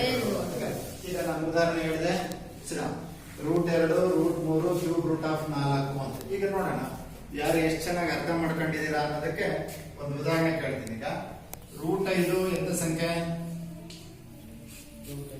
√5 ಅಭಾಗಲಬ್ಧ ಸಂಖ್ಯೆ. ರೂಟ್ ಇದೆ ಹಾಗಾಗಿ ಅಭಾಗಲಬ್ಧ ಸಂಖ್ಯೆ. ನೆಕ್ಸ್ಟ್ √16 ಎಂತ ಸಂಖ್ಯೆ ನಿತೀಶ, √16 ಎಂತ ಸಂಖ್ಯೆ, ನಿಂತ್ಕೊ ಯೋಚನೆ ಮಾಡಿ ಉತ್ತರ ಹೇಳಬೇಕು. ಭಾಗಲಬ್ಧ ಸಂಖ್ಯೆ ಯಾಕಪ್ಪ? Very good. 16ರ ವರ್ಗಮೂಲ ಎಷ್ಟು? 4. ಇದ್ರ ಬೆಲೆ ಏನಾಗ್ಬಿಡ್ತು, ನಿಖರವಾಗಿ ಬಂದ್ಬಿಡ್ತು, ಅಂತ್ಯ ಆಗ್ಬಿಡ್ತು, ಕರೆಕ್ಟ್ ಆಗಿ ಬಂತು. ಅಭಾಗಲಬ್ಧ ಸಂಖ್ಯೆ ಅಂದ್ರೆ ಅವುಗಳನ್ನ ದಶಮಾಂಶ ರೂಪಕ್ಕೆ ಬಂದ್ರೆ ಅವು ಹೋಗ್ತಾನೆ ಇರ್ಬೇಕು, ಸುಮ್ಮನೆ ಅಂತ್ಯನೂ ಆಗ್ಬಾರ್ದು, ಆವರ್ತನೀಯನೂ ಆಗ್ಬಾರ್ದು. ಹಾಗಾಗಿ ರೂಟ್ ಇದೆ ಎಂದು ಮಾತ್ರಕ್ಕೆ ಅದನ್ನ ಅಭಾಗಲಬ್ಧ ಸಂಖ್ಯೆ ಅಂತ ತುಂಬಾ ಜನ ತಪ್ಪು ತಿಳ್ಕೊಳ್ತಾರೆ. ಹಾಗಾಗಿ ಪೂರ್ಣ ವರ್ಗ ಸಂಖ್ಯೆಗಳು ಮತ್ತೆ ಪೂರ್ಣ ಘನ ಸಂಖ್ಯೆಗಳಿಗೆ ಏನಾದ್ರೂ ವರ್ಗಮೂಲ ಅಥವಾ ಘನಮೂಲ ಚಿಹ್ನೆ ಇತ್ತು ಅಂತ ಹೇಳಿದ್ರೆ ಅಲ್ಲಿ ಯೋಚನೆ ಮಾಡಿ ಬರಿಬೇಕು. ಹಾಗೆ ನಿಮಗೆ ಪರೀಕ್ಷೆಗೆ ಕೂತಾರೆ ಕೆಲವು ಕಾಂಪಿಟೇಟಿವ್ ಎಕ್ಸಾಮ್ಸ್ ಅಥವಾ ನೀವು NMMS ಈ ತರದ ಪರೀಕ್ಷೆಗಳನ್ನು ತಗೊಳ್ತಿರಲ್ಲ, ಅಲ್ಲಿ ಹಿಂಗೂ ಕೂಡ ಕೇಳಿರ್ತಾರೆ √x² ಎಂತ ಸಂಖ್ಯೆ ಅಂತ ಕೇಳಿರ್ತಾರೆ. ನೋಡಿ ನಿಮಗೆ ಇದು ಬುಕ್ಕಲ್ಲೆಲ್ಲ ಹಿಂದಲೇ ಇರ್ತಕ್ಕಂಥ ವಿಷಯ ಇದು. √x² ಎಂತ ಸಂಖ್ಯೆ, ಭಾಗಲಬ್ಧನ ಅಭಾಗಲಬ್ಧ? ಬೇಬಿ ಹೇಳ್ತೀಯಾ? ಯೋಚನೆ ಮಾಡ್ತಾ ಇದ್ದಾರೆ. ನಾನು ಹೇಳಿದ್ದೀನಿ √² ಏನಾಗುತ್ತೆ ಅಂತ ಹೇಳಿದ್ದೆ. ನಾನು √² ಇದ್ರೆ ಏನಾಗುತ್ತೆ ಅಂತ ಹೇಳಿದ್ದೆ, ಕ್ಯಾನ್ಸಲ್ ಆಗುತ್ತೆ. ಕ್ಯಾನ್ಸಲ್ ಆಗ್ಬಿಟ್ಟು ಅದ್ರ ಬೆಲೆ ಎಷ್ಟಾಗುತ್ತೆ, x ಅಂತ ಆಗುತ್ತೆ. ರೂಟ್ ಅನ್ನೋದು ಏನಾಗುತ್ತೆ, ಹೊರಟೋಗ್ಬಿಡುತ್ತೆ. ಹಾಗಾಗಿ ಇದು ಎಂತ ಸಂಖ್ಯೆ ಆಗುತ್ತೆ, ಭಾಗಲಬ್ಧ. 16ರ ವರ್ಗಮೂಲ 4 ಹೆಂಗಪ್ಪ ಅಂತ ಹೇಳಿದ್ರೆ ನಾವು ನಿಮಗೆ ಹೋದ ವರ್ಷ ಎಲ್ಲ ಹೇಳಿದ್ವಿ, 16ನ ವರ್ಗ ರೂಪದಲ್ಲಿ ಬರೆದ್ರೆ ಹೆಂಗ್ ಬರೀಬಹುದು, 4² ಸ್ಕ್ವೇರ್ ರೂಟ್ ಆಫ್ 4². ಇದನ್ನ ಘಾತಾಂಕ ರೂಪದಲ್ಲಿ ಬರೆದ್ರೆ 4² whole to the power of 1/2 ಅಂತ ಬರೀಬಹುದು. ಈಗ a to the power of m whole to the power of n ರೂಪದಲ್ಲಿ ಇರೋದ್ರಿಂದ ಇದನ್ನ ಕ್ಯಾನ್ಸಲ್ ಮಾಡಿದ್ರೆ ಬೆಲೆ ಎಷ್ಟು ಬಂತು, 4. ಹಂಗೆ √x² ಇರೋದ್ರಿಂದ so x² whole to the power of 1/2 ಅಂತ ಬರೀಬಹುದು. 2 ಕ್ಯಾನ್ಸಲ್ ಆಯ್ತು, ಎಷ್ಟು ಬಂದದ್ದು ಬೆಲೆ, x. ಸರಿನಾ, ರೂಟ್ ಹೊರಟೋಗುತ್ತೆ. ಹಾಗಾಗಿ √x² ಅಂತಕ್ಕಂಥದ್ದು ಕೂಡ ಎಂತ ಸಂಖ್ಯೆ, ಭಾಗಲಬ್ಧ ಸಂಖ್ಯೆ ಅಂತ ಹೇಳ್ತೀವಿ. ಸರಿನಾ, ಈ ರೀತಿ ನಮಗೆ ಭಾಗಲಬ್ಧ ಸಂಖ್ಯೆಗಳನ್ನ ಮತ್ತು ಅಭಾಗಲಬ್ಧ ಸಂಖ್ಯೆಗಳನ್ನ ಗುರುತಿಸ್ಲಿಕ್ಕೆ ಬರುತ್ತೆ. ಒಂದು ಅತ್ಯುತ್ತಮ ಅಭಾಗಲಬ್ಧ ಸಂಖ್ಯೆ ಯಾವ್ದಪ್ಪ ಅಂತ ಹೇಳಿದ್ರೆ ಪೈ ಅಂತಕ್ಕಂಥದ್ದು ಒಂದು ಅತ್ಯುತ್ತಮ ಅಭಾಗಲಬ್ಧ ಸಂಖ್ಯೆ. ಇದ್ರ ಬೆಲೆನೂ ಕೂಡ ನಾವು ದಶಮಾಂಶ ರೂಪದಲ್ಲಿ ಬರೆದ್ರೆ 3.14 ಈ ರೀತಿ ಹೋಗ್ತಾನೆ ಇರುತ್ತೆ. ಸೊ ಅದನ್ನ ಟ್ರಿಲಿಯನ್, ಎಷ್ಟು ಟ್ರಿಲಿಯನ್, 3 ಟ್ರಿಲಿಯನ್ ವರೆಗೂ ಅದನ್ನ ಸಂಖ್ಯೆಗಳನ್ನ ನಾವು ಕಂಡುಹಿಡಿತಾ ಹೋಗಿದಾರಂತೆ. ಆದ್ರೂ ಕೂಡ ಇನ್ನು ಅತ್ಯಾಧುನಿಕ ಕಂಪ್ಯೂಟರ್ ಅನ್ನು ಉಪಯೋಗಿಸಿ ಅಲ್ಲಿವರೆಗೆ ಅಷ್ಟೇ ಕಂಡುಹಿಡಿಯಲಿಕ್ಕೆ ಸಾಧ್ಯ ಆಗಿದೆ. ಅಂದ್ರೆ ಅಲ್ಲಿವರೆಗೂ ಕೂಡ ಅದೇನಾಗೋದಿಲ್ಲ, ಅಂತ್ಯನೂ ಆಗಲ್ಲ, ಆವರ್ತನೀಯನೂ ಆಗಲ್ಲ. ಹಾಗಾಗಿ ಪೈ ಅಂತಕ್ಕಂಥದ್ದು ಒಂದು ಅಭಾಗಲಬ್ಧ ಸಂಖ್ಯೆ. ನಾವೆಲ್ಲ ಗೊತ್ತಿದೆ ನಿಮಗೆಲ್ಲ, ಪೈ ಅಂತಕ್ಕಂಥದ್ದು ಒಂದು ವೃತ್ತದಲ್ಲಿ ಯಾವ್ಯಾವ್ದ್ರದ ಅನುಪಾತ, ಅದು ಪರಿಧಿ ಮತ್ತು ವ್ಯಾಸದ ಅನುಪಾತ. ಯಾವುದೇ ಒಂದು ವೃತ್ತವನ್ನ ಹಾಕೊಂಡು ಅದರ ಪರಿಧಿಯ ಸುತ್ತ ಅಂದ್ರೆ ಸುತ್ತಾಡತ್ತೆ ಡಿವೈಡೆಡ್ ಬೈ ಅದರ ವ್ಯಾಸ ಎಷ್ಟಿದೆಯೋ ಅದರಿಂದ ಬಾಕ್ಸ್ ಇದೆ ಬರ್ತಕ್ಕಂಥದ್ದು ಏನಾಗುತ್ತೆ, ಒಂದು ಸ್ಥಿರಾಂಕ ಆಗುತ್ತೆ. ಅದನ್ನ ನಾವು ಪೈ ಅಂತ ಕರಿತೀವಿ. ಆ ಪೈನ ಬೆಲೆಯನ್ನು ದಶಮಾಂಶ ರೂಪದಲ್ಲಿ ಬರೆದ್ರೆ ಅದು ಅಂತ್ಯನೂ ಆಗಲ್ಲ, ಆವರ್ತನೀಯನೂ ಆಗಲ್ಲ. ಹಾಗಾಗಿ ಅದು ಕೂಡ ಪೈ ಅಂತಕ್ಕಂಥದ್ದು ಕೂಡ ಎಂತ ಸಂಖ್ಯೆ, ಅಭಾಗಲಬ್ಧ.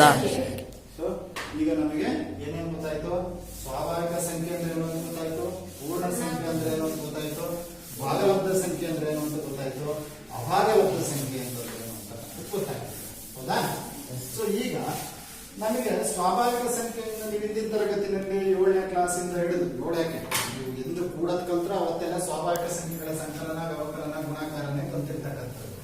ಅಲ್ಲಿಂದ ಪ್ರಾರಂಭ ಮಾಡಿ, 1ನೇ ತರಗತಿಯಿಂದ ಪ್ರಾರಂಭ ಮಾಡಿ. ಸ್ವಾಭಾವಿಕ ಸಂಖ್ಯೆಗಳ ಸಂಕಲನ, ವ್ಯವಕಲನ, ಗುಣಾಕಾರ, ಭಾಗಾಕಾರ ಗೊತ್ತಿದೆ. ಹಾಗೆಯೇ ಪೂರ್ಣ ಸಂಖ್ಯೆಗಳ ಸಂಕಲನ, ವ್ಯವಕಲನ, ಗುಣಾಕಾರ, ಭಾಗಾಕಾರನು ಕೂಡ ಗೊತ್ತಿದೆ.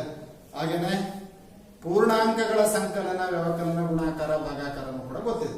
ಮೊನ್ನೆ ದಿನ ಸೇತು ಬಂದ ಕ್ವಿಜ್ ಮಾಡಿದಾಗಲೂ ಕೂಡ ಅದ್ರ ಬಗ್ಗೆ ಪ್ರಶ್ನೆಗಳನ್ನು ಕೇಳಿದ್ದು, ನೀವೆಲ್ಲ ಉತ್ತರ ಹೇಳಿದೆ. ಪೂರ್ಣಾಂಕಗಳಲ್ಲಿ ಯಾವ್ದು ಇಂಪಾರ್ಟೆಂಟ್? ಅಲ್ಲಿ ಏನನ್ನ ಮುಖ್ಯವಾಗಿ ಪರಿಗಣಿಸಬೇಕು? ಪೂರ್ಣಾಂಕಗಳಲ್ಲಿ ಚಿಹ್ನೆಗಳನ್ನ, ಮೈನಸ್ ಪ್ಲಸ್ ಅಂದ್ರೆ ನಾವು ಚಿಹ್ನೆಗಳನ್ನು ಮುಖ್ಯವಾಗಿ ಪರಿಗಣಿಸಬೇಕು. ಒಂದೇ ರೀತಿಯ ಚಿಹ್ನೆ ಇದ್ರೆ ಏನ್ ಮಾಡ್ತೀವಿ? ಕೂಡ್ತೀವಿ. ಬೇರೆ ಬೇರೆ ಚಿಹ್ನೆ ಇದ್ರೆ ಏನ್ ಮಾಡ್ತೀವಿ? ಕಳಿತೀವಿ. ಹಾಗಾಗಿ ಸೊ ಅಲ್ಲಿ ಚಿಹ್ನೆಗಳು ತುಂಬಾ ಇಂಪಾರ್ಟೆಂಟ್ ಆಗಿರ್ತವೆ ಪೂರ್ಣಾಂಕಗಳಲ್ಲಿ ಅಂತಕ್ಕಂಥ ಗೊತ್ತು. ಹಾಗೇನೆ ಭಾಗಲಬ್ಧ ಸಂಖ್ಯೆಗಳು. ಭಾಗಲಬ್ಧ ಸಂಖ್ಯೆ ಅಂತ ಹೇಳಿದ್ರೆ ಭಿನ್ನರಾಶಿಯ ಮೇಲೆ ಸಾಕಷ್ಟು ಲೆಕ್ಕಗಳನ್ನು ಮಾಡಿದೆ. ಭಿನ್ನರಾಶಿಯನ್ನು ಕೂಡ ಒಂದು ಭಾಗಲಬ್ಧ ಸಂಖ್ಯೆ ಒಂದು ರೂಪ. ಸೊ ಆ ಭಾಗಲಬ್ಧ ಸಂಖ್ಯೆಗಳನ್ನ ಕೂಡೋದು, ಕಳೆಯೋದು, ಗುಣಿಸೋದು, ಭಾಗಿಸೋದು ಗೊತ್ತಿದೆ. ಈಗ ಹಾಗಾದ್ರೆ ಅಭಾಗಲಬ್ಧ ಸಂಖ್ಯೆಗಳನ್ನು, ಇವತ್ತಿನ ಪಾಠ ಆಗಿರ್ತಕ್ಕಂಥ ಅಭಾಗಲಬ್ಧ ಸಂಖ್ಯೆಗಳ ಸಂಕಲನ, ವ್ಯವಕಲನ, ಗುಣಾಕಾರ ಮಾಡ್ತಕ್ಕಂಥದ್ದು ಹೇಗೆ ಅಂತಕ್ಕಂಥದ್ದು ನೋಡೋಣ. ಇದನ್ನು ಮಾಡೋದಕ್ಕಿಂತ ಮುಂಚೆ ನಮಗೀಗಾಗಲೇ ನಾನು ಹೋದ ವರ್ಷ ಮತ್ತೆ ನಿಮ್ಮ ಸೇತು ಬಂದ ಕ್ಲಾಸಲ್ಲಿ ನಾನು ಈಗಾಗಲೇ ಮಾಡಿದ್ದೀನಿ. ಯಾವುದೇ ಬೀಜ ಪದಗಳನ್ನ ಸಂಕಲನ ಅಥವಾ ವ್ಯವಕಲನ ಕ್ರಿಯೆಗೆ ಒಳಪಡಿಸಬೇಕು ಅಂದ್ರೆ ಏನೇನ್ ಕಂಡೀಷನ್ಸ್ ಇರಬೇಕು, ಯಾವ್ಯಾವ ನಿಬಂಧನೆ ಇದ್ರೆ ನಾವು ಬೀಜ ಪದಗಳನ್ನ ಸಂಕಲನ ಅಥವಾ ವ್ಯವಕಲನ ಕ್ರಿಯೆಗೆ ಒಳಪಡಿಸ್ತೀವಿ ಅಂತಕ್ಕಂಥದ್ದನ್ನು ಯಾರಾದ್ರೂ ಒಬ್ಬರು ಹೇಳಬೇಕು. ಹೇಳ್ತೀನಮ್ಮ? ಹೇಳ್ತೇನೆ. ಯಾರು ಹೇಳ್ತೀರಾ? ಬೀಜ ಪದಗಳನ್ನು ಕೂಡಬೇಕು ಅಥವಾ ಕಳೆಯಬೇಕು ಅಂದ್ರೆ ಏನ್ ನಿಬಂಧನೆಗಳು, ಕಂಡೀಷನ್ ಏನಿರ್ಬೇಕು? ಎಲ್ಲವೂ ಕೂಡ ಬರುತ್ತಾ ಅಥವಾ ಹೆಂಗಿದ್ರೆ ಕೂಡ್ತೀವಿ ಅಂತಕ್ಕಂಥದ್ದು ಹೇಳ್ಬೇಕು. ಹೇಳಮ್ಮ. ಸಜಾತಿ ಪದಗಳಾಗಿರ್ಬೇಕು. ಅವು ಸಜಾತಿ ಪದಗಳಾಗಿರ್ಬೇಕು. ಆಮೇಲೆ ಚಿಹ್ನೆ ಒಂದೇ ತರ ಇದ್ರೆ ಕೂಡ್ತೀವಿ, ಬೇರೆ ಬೇರೆ ಇದ್ರೆ ಕಳಿತೀವಿ. Very good. ಏನನ್ನು ಕೂಡ್ತೀವಿ? ಸಂಖ್ಯೆಯನ್ನು ಕೂಡ್ತೀವಿ. ಬೀಜಾಕ್ಷರ ಏನ್ ಮಾಡ್ತೀವಿ? ಹಾಗೆ ಬರೀತೀವಿ. ಕೂಡಿದಾಗ ಅದೇ ಚಿಹ್ನೆ ಇಡ್ತೀವಿ, ಕಳೆದಾಗ ದೊಡ್ಡ ಸಂಖ್ಯೆ. Very good. ಇದೇ ತರನೇ ಇಲ್ಲೂ ಕೂಡ ಬರುತ್ತೆ. ಅಭಾಗಲಬ್ಧ ಸಂಖ್ಯೆಗಳನ್ನು ಕೂಡಬೇಕಾದ್ರೂ ಕೂಡ ಅದೇ ತರನೇ ಬರುತ್ತೆ. ಸೊ ಇಲ್ಲಿ ಏನ್ ಹೇಳಿದ್ರೆ ನೀವು, ಮೊದಲನೇ ಪಾಯಿಂಟ್ ಸಜಾತಿ ಪದಗಳಾಗಿರ್ಬೇಕು. ಮತ್ತೆ ನನ್ನ ಸಜಾತಿ ಅಂದ್ರೇನು ಅದನ್ನ ಕಥೆ ಹೇಳ್ಕಂತ ಕೂತ್ಕೊಳ್ಳೋದು. ಒಂದೇ ರೀತಿಯ ಚಿಹ್ನೆಯನ್ನ ಹೊಂದಿರಬೇಕು. ಸಂಖ್ಯಾ ಸಹಗುಣಕವನ್ನ ಕೂಡ್ತೀವಿ, ಬಂದಂತ ಉತ್ತರಕ್ಕೆ ಅದೇ ಚಿಹ್ನೆಯನ್ನು ಹೇಳ್ತೀವಿ, ಬೇರೆ ಬೇರೆ ಚಿಹ್ನೆ ಇದ್ರೆ ಕಳಿತೀವಿ, ಕಳೆದಾಗ ಬಂದಂತ ಉತ್ತರಕ್ಕೆ ದೊಡ್ಡ ಸಂಖ್ಯೆ ಇರ್ತಕ್ಕಂಥ ಚಿಹ್ನೆ. ಒಂದೇ ಒಂದು ಉದಾಹರಣೆ ಕೊಟ್ಕೊಂಡ್ರೆ 5x 3x ಅಂತ ಇತ್ತು. ಫಾರ್ ಎಕ್ಸಾಂಪಲ್ 2ಕ್ಕೆ ಮೈನಸ್ ಇತ್ತು ಅಂದ್ರೆ ನಾವು ಫಸ್ಟ್ ಎಂತ ಬೀಜ ಪದಗಳು ಅಂತ ನೋಡಬೇಕು. ಎಂತ ಬೀಜ ಪದಗಳು? ಸಜಾತಿ ಬೀಜ ಪದ. ಯಾಕೆ? ಚರಾಕ್ಷರ ಒಂದೇ ತರ ಇದೆ, ಘಾತ ಸೂಚಿನೂ ಒಂದೇ. ಸಜಾತಿ ಬೀಜ ಪದ. ಆ ಸಜಾತಿ ಬೀಜ ಪದಗಳಾದ್ಮೇಲೆ ಚಿಹ್ನೆ ಬರಬೇಕು. ಚಿಹ್ನೆ ಏನಾಗಿದೆ? ಒಂದೇ ರೀತಿ ಚಿಹ್ನೆ ಇದ್ರೆ ಏನ್ ಮಾಡ್ತೀವಿ?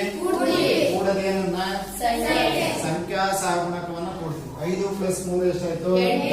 ಬೀಜಾಕ್ಷರವನ್ನ ಏನ್ ಮಾಡ್ಬೇಕು? ಚಿಹ್ನೆಯನ್ನು ಕೂಡ ಏನ್ ಮಾಡ್ಬೇಕು? ಸೊ ಅದೇ ರೀತಿಯಲ್ಲಿ ಅಭಾಗಲಬ್ಧ ಸಂಖ್ಯೆಗಳನ್ನ ನಾನು ಹಾಗಾದ್ರೆ ಅಲ್ಲೊಂದು ಎಷ್ಟು ಕೆಲವು ಅಂಶಗಳಿದ್ದಾವೆ, ಅದನ್ನ ಇದ್ರ ಜೊತೆಗೆ ತಾಳೆ ಮಾಡಿ ನೀವು ಮಾಡಿದ್ರೆ ನಿಮಗೆ ಸುಲಭವಾಗಿ ಜ್ಞಾಪಕ ಇಟ್ಕೋಬಹುದು. ಹೇಗಪ್ಪ ಅಭಾಗಲಬ್ಧ ಸಂಖ್ಯೆಗಳನ್ನ ಅಂದ್ರೆ, ಇಲ್ಲಿ ಅಭಾಗಲಬ್ಧ ಸಂಖ್ಯೆಗಳು ಫಾರ್ ಎಕ್ಸಾಂಪಲ್ ನಾನಿಲ್ಲಿ cube root of 5 square root of 3 ಅಂತ ಇರ್ತದೆ. ಇವುಗಳನ್ನು ಗಮನಿಸಿದ್ರೆ ಇಲ್ಲಿ ಕ್ಯೂಬ್ ರೂಟ್ ಆಫ್ 5 ಅಂತಕ್ಕಂಥದ್ರಲ್ಲಿ ಈ ರೂಟ್ ಒಳಗಡೆ ಏನಿದೆಯೋ ಸಂಖ್ಯೆ, ಈ 5ಅನ್ನ ಕರಣೀಯ ಅಂತ ಕರಿತೀವಿ. 5 ಅಂತಕ್ಕಂಥದ್ದು ಕರಣೀಯ.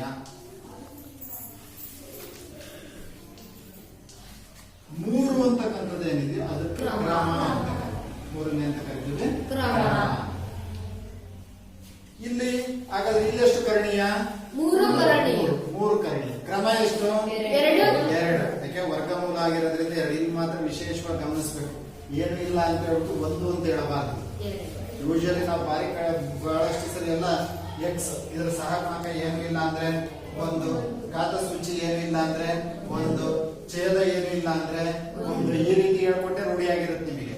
ಆದ್ರೆ ಇದು ವರ್ಗಮೂಲ ಚಿಹ್ನೆ ಆಗಿರೋದ್ರಿಂದ ಇದ್ರ ಕ್ರಮ ಎಷ್ಟು ಅಂತ ಹೇಳಿದ್ರೆ, ವರ್ಗ ಅಂದ್ರೆ ಘಾತ 2 ಅಂತ ಹೇಳ್ಬಿಟ್ಟು, ಹಾಗಾಗಿ ನಾವೇನ್ ಹೇಳ್ಬೇಕು? 2 ಅಂತ ಹೇಳ್ಬೇಕು. ಸೊ ಗಮನಿಸಿ ಮಕ್ಕಳ, 5 ಅಂತಕ್ಕಂಥದ್ದು ಕರಣೀಯ, 3 ಅಂತಕ್ಕಂಥದ್ದು ಕ್ರಮ. ಇಲ್ಲಿ ಅಲ್ಲೇಗೆ ಸಜಾತಿ ಬೀಜ ಪದಗಳು ಬಂದಿತ್ತು, ಅದೇ ರೀತಿಯಲ್ಲಿ ಇಲ್ಲಿ ಸಮರೂಪ ಕರಣಿಗಳು ಅಥವಾ ಸಮರೂಪ ಅಭಾಗಲಬ್ಧ ಸಂಖ್ಯೆಗಳು ಅಂತ ಬರ್ತದೆ. ಸಮರೂಪ ಅಂತಂದ್ರೆ ಏನಪ್ಪಾ ಅಂದ್ರೆ ಒಂದೇ ಕರ್ಣೀಯ ಮತ್ತು ಒಂದೇ ಕ್ರಮವನ್ನು ಹೊಂದಿರತಕ್ಕಂಥ ಕರಣಿಗಳ ಗುಂಪನ್ನ ಸಮರೂಪ ಕರಣಿಗಳು ಅಂದ್ರೆ ಕರ್ಣೀಯನೂ ಅದೇ ಆಗಿರ್ಬೇಕು, ಕ್ರಮನೂ ಅದೇ ಆಗಿರ್ಬೇಕು. ಈ ಉದಾಹರಣೆಗೆ square root of 3, 5 square root of 3 minus 7 square root of 3. ನೋಡಿ ಕರ್ಣೀಯ ಎಷ್ಟಿದೆ? 3 3 3. ಕ್ರಮ 2 2 2. ಹಾಗೆ 6 cube root of x, 8 cube root of x, cube root of x. ಕರ್ಣೀಯ ಎಷ್ಟಿದೆ? X x x x x x. ಕ್ರಮ 3 3 3. ಇಂಥವನ್ನ ನಾವು ಸಮರೂಪ ಕರಣಿಗಳು, ಅಲ್ಲ ಸಜಾತಿ ಬೀಜ ಪದಗಳು ಅಂತ ಹೇಳ್ತಾ ಇದ್ವು, ಅಲ್ಲಿ ಸಮರೂಪ ಕರಣಿಗಳು ಅಂತ ಕರೀತೀವಿ. ಸೊ ಒಂದೇ ಕರಣೀಯ ಮತ್ತು ಒಂದೇ ಕ್ರಮವನ್ನು ಹೊಂದಿರತಕ್ಕಂಥ ಸಂಖ್ಯೆಗಳನ್ನ ಸಮರೂಪ ಕರಣಿಗಳು. ಕರಣಿಗಳು ಕೂಡ ಅಭಾಗಲಬ್ಧ ಸಂಖ್ಯೆಗಳು, ಅದು ಇನ್ನೊಂದು ಹೆಸರು ಅಷ್ಟೇನೆ, ಗೊತ್ತಾಯ್ತಾ? ಸೊ ಹಾಗಾಗಿ ಇಲ್ಲೂ ಕೂಡ ಎಕ್ಸ್ ಎಕ್ಸ್ ಅಂತಕ್ಕಂಥದ್ದು ಕರ್ಣೀಯ, 3 3 3 ಅಂತಕ್ಕಂಥದ್ದು ಕ್ರಮ. ಸೊ ಹಾಗಾದ್ರೆ ಅಭಾಗಲಬ್ಧ ಸಂಖ್ಯೆಗಳನ್ನ ಸಂಕಲನ ಅಥವಾ ವ್ಯವಕಲನ ಕ್ರಿಯೆಗೆ ಒಳಪಡಿಸಬೇಕಾದ್ರೆ ಮೊದಲನೇದಾಗಿ ಅವು ಸಮರೂಪ ಕರಣಿಗಳಾಗಿರ್ಬೇಕು, ಅವು ಸಮರೂಪಿಗಳಾಗಿರ್ಬೇಕು ಅಂತಕ್ಕಂಥ ಪಾಯಿಂಟ್ ನಾವು ಅಲ್ಲಂಗೆ ಯಾವುದೇ ಬೀಜ ಪದಗಳನ್ನ ಸಂಕಲನ ಅಥವಾ ವ್ಯವಕಲನ ಕ್ರಿಯೆಗೆ ಒಳಪಡಿಸಬೇಕಾದ್ರೆ ಅವು ಸಜಾತಿ ಬೀಜ ಪದಗಳಾಗಿರ್ಬೇಕು ಅಂತ ನೀವು ಹೆಂಗ್ ಹೇಳಿದ್ರು ಈಗಿನ, ಅದೇ ರೀತಿ ಇಲ್ಲಿ ಅವು ಸಮರೂಪಿಗಳಾಗಿರ್ಬೇಕು ಅಂತಕ್ಕಂಥ ಪಾಯಿಂಟ್ ಅನ್ನ ನಾವು ಕೇಳಿ. ಅಲ್ಲಾಗೇನೆ ಸಮರೂಪ ಸಜಾತಿ ಬೀಜ ಪದ ಆಗಿತ್ತು ಅಂದ್ರೆ ನೆಕ್ಸ್ಟ್ ಏನ್ ನೋಡ್ಕೊಂತಿದ್ರಿ? ಚಿಹ್ನೆ. ಅಲ್ಲಿ ಇಲ್ಲೂ ಹಂಗೆ ಚಿಹ್ನೆ ನೋಡ್ಬೇಕು. ಒಂದೇ ತರ ಚಿಹ್ನೆ ಇದ್ರೆ ಕೂಡಬೇಕು, ಬೇರೆ ಬೇರೆ ಚಿಹ್ನೆ ಇದ್ರೆ ಕಳಿಬೇಕು. ಏನನ್ನು ಕೂಡ್ತಿದ್ರಿ? ಸಂಖ್ಯಾ ಸಾರ್ವನಾಮಕವನ್ನ ಕೂಡ್ತಾ ಇದ್ರಿ. ಬೀಜಾಕ್ಷರನ ಏನ್ ಮಾಡ್ತಾ ಇದ್ರಿ? ಹಾಗೆ. ಇಲ್ಲೂ same as it is you can done. Okay, so let us go through the examples. ಉದಾಹರಣೆಗಳ ಮುಖಾಂತರ ಹೋದ್ರೆ ನಿಮಗೆ ಇವುಗಳನ್ನು ಕೂಡೋದು ಹೇಗೆ ಅಂತ ಗೊತ್ತಾಗುತ್ತೆ. ಈಗ ನನಗೆ ಆಗ್ತೇನೆ ಫಾರ್ ಎಕ್ಸಾಂಪಲ್ ಸುಮ್ಮನೆ square root of 2 plus square root of 3 ಅಂತ. ಪ್ರಜ್ವಲ್ ಕೂಡ ಬರ್ತಾ ಇದೆ, ಎರಡನ್ನು ಕೂಡ್ಬೋದು ಸರ್. ಕೂಡ್ಬೋದಾ? Yes sir. ಸುಚೇತ್ ಕಳಿಬೋದು ಸರ್. ಒಂದೇ ಸರಿ ಕರೆಕ್ಟ್ ಯೋಚನೆ ಮಾಡಿ ಉತ್ತರ ಹೇಳೋದು. ಸುಚೇತ್ ಸರ್ ಇವೆರಡು ಕೂಡ್ಲಿಕ್ಕೆ ಬರುತ್ತಾ? ಇಲ್ಲ ಸರ್. ಯಾಕಪ್ಪ? ಸರ್ ಯಾಕಂದ್ರೆ ಕರನೀಯ ಬೇರೆ. Very good. ನಾನೇನ್ ಹೇಳಿದೆ? ಕೂಡು ಪ್ಲಸ್ ಇದ್ದ ತಕ್ಷಣ ಕೂಡ್ಬಿಡ್ಬೋದು ಅಂತ ನಿರ್ಧಾರ ಮಾಡಬಾರ್ದು ನೀವು. ನಾನು ನೋಡ್ಕೋಬೇಕಾಗಿರೋದ್ರಿಂದ ಅಲ್ಲೇಗೆ ಫಸ್ಟ್ ಸಜಾತಿ ಪದಗಳ ಅಂತ ನೋಡ್ತಾ ಇದ್ರು. ಇಲ್ಲಿ ಅವು ಫಸ್ಟ್ ಲೈಕ್ ಟರ್ಮ್ಸ್, ಲೈಕ್ ಸರ್ಡ್ಸ್ ಅಂದ್ರೆ ಸಮರೂಪ ಕರಣಿಗಳ. ಸಮರೂಪ ಅಂದ್ರೆ ಹೇಳಿದೀನಿ, ಕರ್ಣೀಯನು ಒಂದೇ ಇರಬೇಕು, ಕ್ರಮ ಒಂದೇ ಇರಬೇಕು. ಕರ್ಣೀಯ ಏನಾಗಿದೆ ಇಲ್ಲಿ? ಬೇರೆ ಬೇರೆ. ಬೇರೆ ಬೇರೆ ಆಗಿದೆ. ಹಾಗಾಗಿ ಏನ್ ಮಾಡಕ್ ಬರೋದಿಲ್ಲ ನಮಗೆ, ಕೂಡಲಿಕ್ಕೆ ಬರೋದಿಲ್ಲ. ಪ್ಲಸ್ ಇದ್ ಮಾತ್ರಕ್ಕೆ ಕೂಡೋದು, ಮೈನಸ್ ಇದ್ ಮಾತ್ರ ಕಳೀಲಿಕ್ಕೆ ಬರೋದಿಲ್ಲ. ಫಸ್ಟ್ ಅದನ್ನು ಗಮನಿಸ್ಬೇಕು. ಓಕೆ ಸರಿ. ಈಗ ಉದಾಹರಣೆ 3 square root of 5 plus 7 square root of 5 ಅಂತ ಇದೆ. ಈಗ ನಿತೀಶ ಇವುಗಳನ್ನು ಕೂಡಬಹುದಾ? ಯಾಕೆ? ಕರ್ಣೀಯನು ಸೇರಿದ ಎಷ್ಟಿದೆ ಕರ್ಣೀಯ? ಕ್ರಮ 2. ಈಗ ಕೂಡ್ಬೇಕಾದ್ರೆ ನಾನು ಹೇಳಿದೀನಿ, ನೆಕ್ಸ್ಟ್ ಏನ್ ನೋಡ್ಕೋಬೇಕು? ಚಿಹ್ನೆ ನೋಡ್ಕೋಬೇಕು. ಇಲ್ಲೇನಿದೆ? ಇಲ್ಲೇನಿದೆ? ಸೊ ಸಮರೂಪ ಕರ್ಣಿಗಳಾಗಿದ್ದು ಸಜಾತಿ ಚಿಹ್ನೆನ ಹೊಂದಿರೋದ್ರಿಂದ ನಾವೇನ್ ಅನ್ಕೋಬೇಕು? ನಾವಾಗಾದ್ರೆ ಇವನ್ನ ಕೂಡಬಹುದು, ಗ್ಯಾರಂಟಿ ಕೂಡಬಹುದು ಅಂತ ಅನ್ಕೋಬೇಕು. ಹಾಗಾದ್ರೆ ಕೂಡೋದು ಏನು ಅಂತ ಹೇಳಿದೀನಿ ನಾನು? ಸಂಖ್ಯಾ ಸಹಗುಣಕವನ್ನ ಅಷ್ಟೇ ಕೂಡಬೇಕು. ಯಾವ್ದು? ಇನ್ನೆಷ್ಟು ಸಂಖ್ಯಾ ಸಹಗುಣಕ? 3. ಇಲ್ಲೆಷ್ಟು? 7. 3 ಪ್ಲಸ್ 7 ಎಷ್ಟಾಯ್ತು? 10. ಈ ಕರ್ಣಿ ಪದವನ್ನ ಏನ್ ಮಾಡ್ಬೇಕಾದ್ರೆ ಹೇಗೆ ಬೀಜಾಕ್ಷರವನ್ನ ಹಾಗೆ ಬರೀತಾ ಇದ್ರು ಹಾಗೆ ಇಲ್ಲೂ ಈ ಕರ್ಣಿ ಪದವನ್ನ ಹಾಗೆ ರೂಟ್ 5 ಹಾಗೆ ಬರಬೇಕು. ಅರ್ಥ ಆಯ್ತಾ? ಸೊ 3 ಪ್ಲಸ್ 7 10 ರೂಟ್ 5 ಹಾಗೆ ಬರೀಬೇಕು. ಹೇಳಿದ್ ಗೊತ್ತಾಯ್ತಲ್ಲ? ನೆಕ್ಸ್ಟ್ ಲೆಕ್ಕ ಕೊಡ್ಲಾ? ಅರ್ಥ ಆಯ್ತು ಈಗ? ಬರ್ಕೊಳ್ಳಿ. 5 root 2 minus 8 root 2. 5 root 2 minus 8 root 2 ನೀವು ಮಾಡಿ ಉತ್ತರ ಹೇಳೋದಕ್ಕಿಲ್ಲ.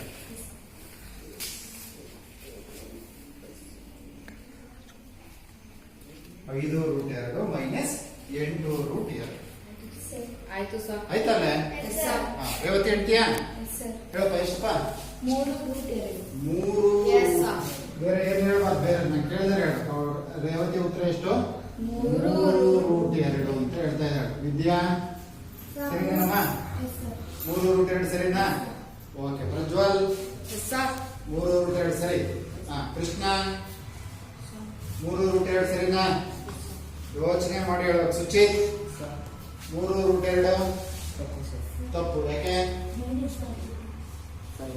ಈಗ ನಾನು ಅದೇ ಅರ್ಥ ನಾನೇನ್ ಹೇಳಿದ್ದೀನಿ, ಇಲ್ಲಿ ಪ್ಲಸ್ ಮೈನಸ್ ಇರೋದ್ರಿಂದ ಏನ್ ಮಾಡ್ತೀವಿ ನಾವು? ಕಳೀತೀವಿ. ಕಳೀತೀವಿ. ಕಳೆದ ತಕ್ಷಣ ದೊಡ್ಡ ಸಂಖ್ಯೆ ಇರ್ತಕ್ಕಂಥ ಚಿಹ್ನೆಯನ್ನ ಕೊಡ್ಬೇಕು. ನಾನು ತುಂಬಾ ಸರಿ ಹೇಳ್ತಾ ಇದ್ದೀನಿ, ಸೈನ್ಸ್ ಮೇಲೆ very important mathematics.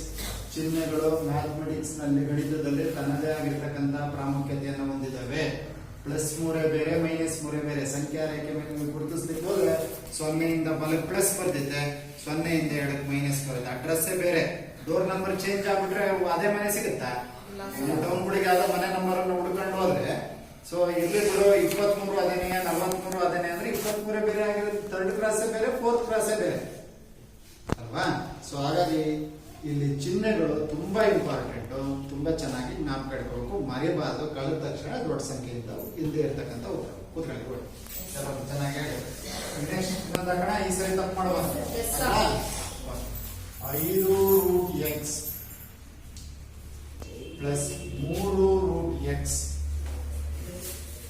Minus 15 root x.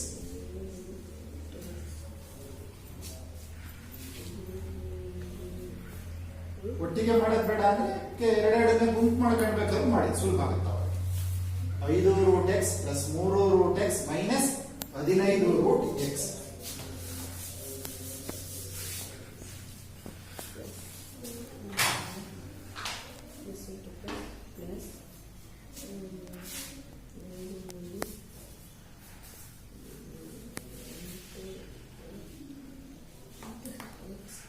ಆಯ್ತಾ? ಆಗಿದೆಯಾ? ಎಷ್ಟೊಂದಾಗಿದೆ? 1 2 3 4. ಇನ್ನೊಂದು ನಿಮಿಷ ಟೈಮ್ ಕೊಡ.